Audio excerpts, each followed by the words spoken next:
Hola pancerianos. Para iniciar la serie de los aviones de combate turbohélice y para reafirmar mi postura que los modelos del día de hoy son bastante mediocres, les muestro un desarrollo de hace varios años atrás, un cañonero nocturno basado en el avión V-10 Bronco, un sistema antiguerrilla bastante potente en mi opinión, una máquina de combate que se hubiera visto muy beneficiada al tener armas guiadas, sistemas de apuntado, de cálculo de tiro y de observación del siglo XXI.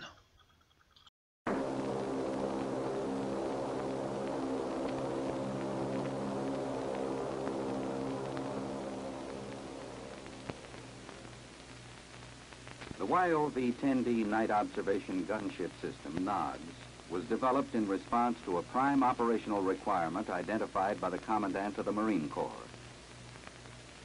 The aircraft was designated the YOV-10D. As modified, it contains a day or night sensor developed by Hughes Aircraft for target acquisition and tracking, and a flexible 20-millimeter gun developed by General Electric for primary armament.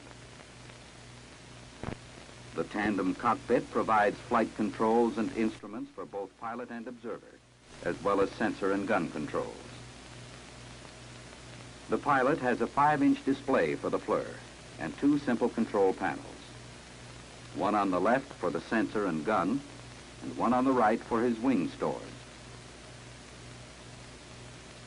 In the aft cockpit, the operator has an 8-inch display. Immediately below the operator's sensor display are controls for sensor mode and gun selection. 3 operating modes are provided: manual pointing for navigation, fixed forward for conventional weapons delivery, and manual track for firing the gun.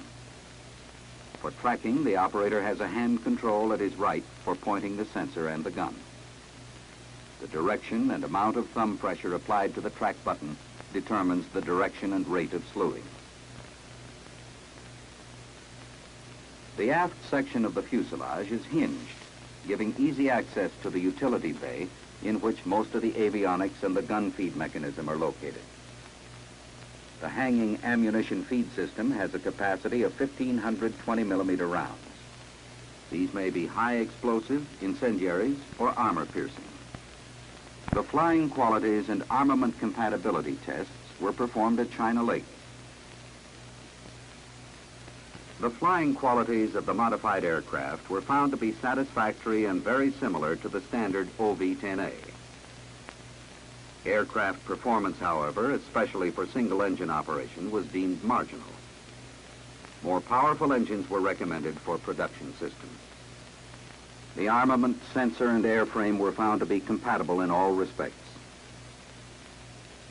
Here the gun is firing in its fixed forward mode.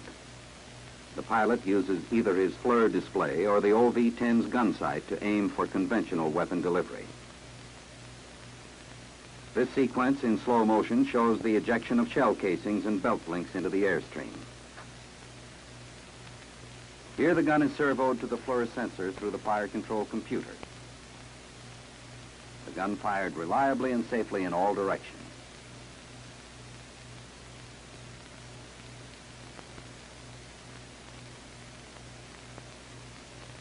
Compatibility with wing ordnance was also demonstrated. Rockets are fired. A fuel air explosive bomb drops from the pylon. Finally, a rocket cluster is fired during a 325-knot dive.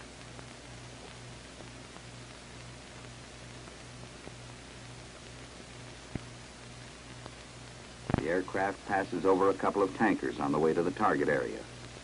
This is a practice target ship. The crew fires a burst of HE rounds along the deck.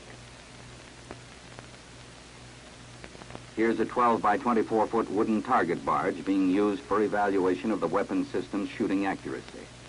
Another pass at the barge.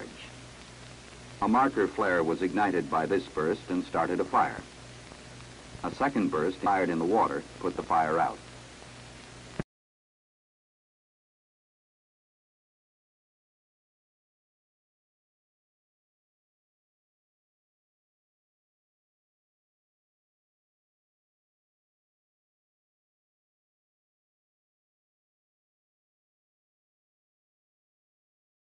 In short, the Nog-Splur flexible gun system has proven to be a viable concept, offering unique capabilities for conducting tactical operations day or night.